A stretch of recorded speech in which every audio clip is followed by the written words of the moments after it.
अभी कुरुक्षेत्र में भगवान की कृपा से कोई भी पॉजिटिव टेस्ट केस नहीं आया है, लेकिन हम लोग जो लॉकडाउन है फिर भी वो पूरी सख्ती के साथ इम्प्लीमेंट कर रहे हैं। यहाँ पे हमने शॉप्स की भी टाइमिंग हमने रिस्ट्रिक्ट करी है। साथ ही साथ होम डिलीवरी स्टार्ट करी गई है सारी सर्विसेज और एसेंशियल गुड्स की, ताकि किसी को भी किसी प्रकार की दिक्कत ना आए।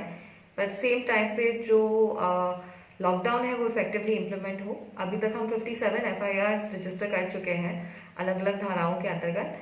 कुछ लॉकडाउन वायलेशंस के लिए हैं, कुछ अगर कोई रूमर मॉन्गरिंग हुई है, इनएक्यूरेट न्यूज़ है वो शेयर हुई है सोशल मीडिया पे, तो कुछ एफआईआर उनके लिए हैं।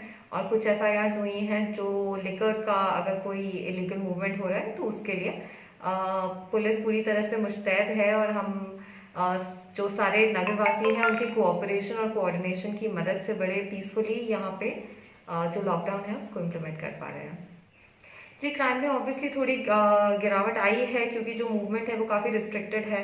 और शाम को क्योंकि 4 बजे के बाद कोई भी अब यहाँ पे दुकान कोई हम खुलने नहीं दे रहे हैं, तो जो मूवमेंट है वो सिर्फ जो एसेंशियल गुड्स और सर्विसेज की जो डिलीवरी कर रहे हैं उन लोगों का मूवमेंट रह जाता है। तो उससे क्राइम पे अवरोध लगा है और कुछ काफ़ी अच्छे कैच भी करे हैं पुलिस ने। एक एटीएम की चोरी हुई थी यहाँ पे अभी रिसेंटली मार्च में, तो वो केस जो है वो खुल गया है। उसमें जो सारे लोग थे वो अरेस्ट हो गए।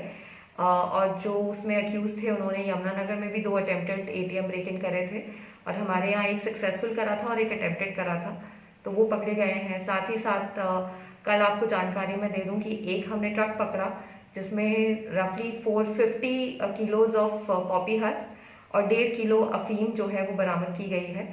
तो इसी प्रकार से पुलिस लगी हुई है और हमारा प्रयास है कि लॉकडाउन के समय पे जो क्रिमिनल्स हैं उन पे हम और शिकंजा कसते हैं। जी, मेरा मैसेज तो लोगों के लिए बार बार यही रहेगा कि कोरोना की जो महामारी है उससे लड़ने का एक सिंपल प्रिंसिपल है, और वो यही है कि हम लोग अपने घरों पे रहें ताकि हम भी सेफ रहें और हमारी फैमिलीज भी सेफ रहें। इसको वही हम जो कहते हैं, स्टे होम स्टे हेल्दी।